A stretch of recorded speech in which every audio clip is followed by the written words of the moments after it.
Hamann and Benson, a vision for your future.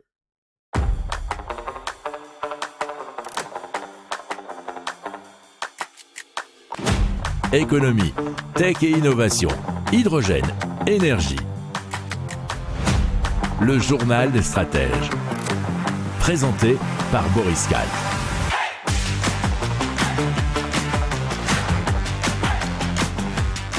Bonjour à tous et bienvenue dans le journal des stratèges consacré aujourd'hui aux énergies. Allez, on va partir tout de suite en Flandre où il se passe des choses avec 2500 entreprises et 700 bâtiments publics qui vont installer des panneaux solaires pour produire leur énergie, mais qui vont surtout être obligés de le faire. On va partir ensuite au grand port de Marseille avec aussi de l'énergie solaire. On va parler d'un gazoduc en Pologne et en Lituanie, d'EDF renouvelable qui remplace un ancien réacteur nucléaire par une centrale solaire et de la plus grande centrale solaire en autoconsommation française. Ça fait effectivement beaucoup de solaire aujourd'hui. Vous écoutez le journal des stratèges numéro 247 et ça commence bien tout de suite. Hamann and Benson. Le journal des stratèges. Et donc en Belgique et plus particulièrement en Flandre, vous avez 2500 grands consommateurs d'électricité qui sont donc les entreprises qui consomment annuellement plus de 1000 mégawatts qui vont d'ici juillet 2025 devoir utiliser des panneaux solaires pour produire eux-mêmes une partie de leur électricité. Ça a été bien voté du côté de la Belgique et du côté de la Flandre, mais ce ne sera pas seulement pour des privés, puisque ce sera aussi pour 700 bâtiments publics qui seront également concernés, et pour eux, le seuil de consommation a été placé à 500 mégawatts. Alors, la mesure s'inscrit, nous dit la RTBF, dans l'ambition européenne de s'affranchir de la dépendance au gaz russe et d'accélérer la production d'énergie renouvelable. Donc c'est bien sûr toujours plus dans l'autoconsommation et de sortir du réseau. Hamann and Benson. Le journal des stratèges. On part à Marseille où le grand port de Marseille, le GPMM, continue dans le cadre de son plan Escale Zéro Fumée à déployer 9 MW de toiture solaire sur 6 bâtiments. Alors ce sont des investissements qui ont été estimés à 15 millions d'euros et ils ont notamment une subvention de 3 millions d'euros de la région sud, nous dit révolutionénergétique.com. Alors certains de ces navires, bien entendu, pourront couper leur moteur durant l'escale et sont alors fournis en électricité par le réseau. Et donc, ils soutirent bien sûr une puissance importante de 3 MW pour un ferry et jusqu'à 12 MW pour un paquebot de croisière. Et donc, au moment bien sûr de la coupure de leurs moteurs, qui sont sans doute des moteurs thermiques, donc qui consomment du pétrole et surtout qui rejettent du CO2, ça permet de dépolluer l'air et l'atmosphère.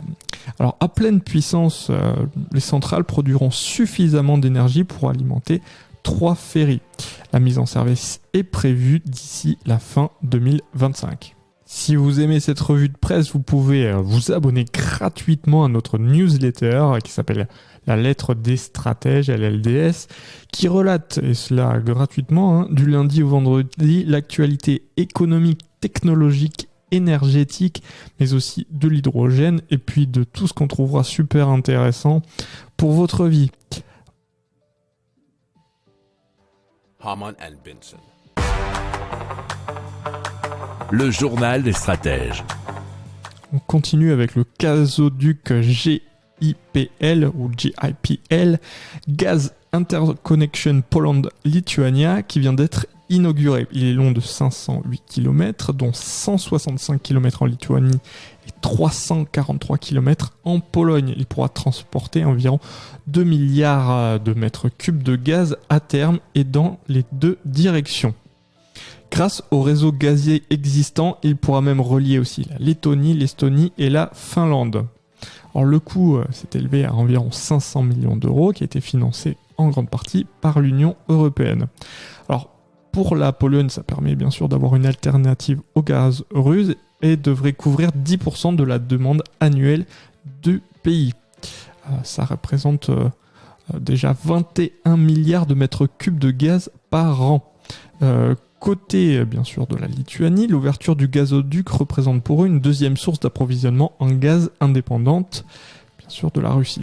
Alors, selon Eurostat, en 2020, la Russie comptait pour 93% des importations estoniennes de gaz naturel, 100% des importations lettonnes et 41,8% des importations lituaniennes. Hamann and Benson. Le journal des stratèges. Alors, une centrale de près de 22 000 panneaux photovoltaïques va être installée à partir de cet été sur une partie du terrain de Superphénix, qui est un ancien réacteur nucléaire qui a été arrêté en 1997 et en cours de démantèlement selon France 3 Régions. Alors, des panneaux photovoltaïques vont donc être étendus sur près de 10 hectares. Et dans ce projet, on a EDF Renouvelable qui a prévu la mise en service pour début 2023. Alors, la production de cette centrale solaire de 12 MW permettra d'alimenter l'équivalent de la consommation annuelle de 6000 habitants.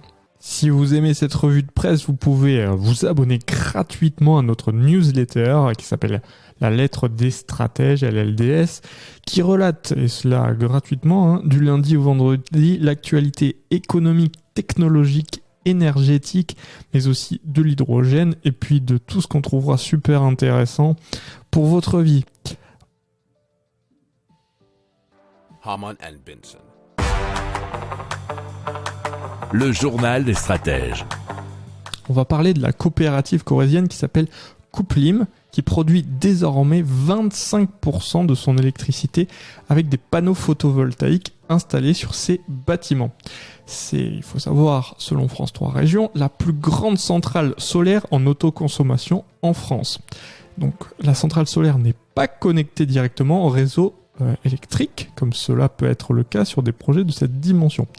Toute l'électricité produite sera donc exploitée localement pour les besoins de la production de l'entreprise. Ce projet sur 10 000 m² est l'équivalent à la consommation de 300 foyers, nous dit l'article. Alors il faut comprendre sans doute 300 foyers annuels. 572 panneaux ont été installés pour produire 1572 MW. Avant la mise en place de cette centrale solaire, la facture d'électricité de l'entreprise, enfin de la coopérative Couplim, s'élevait à 2 millions d'euros par an. Hamann and Benson. Le journal des stratèges. Voilà, c'est tout pour aujourd'hui. Je vous souhaite une excellente fin de journée. Je vous dis à plus. Pour plus d'infos, ciao.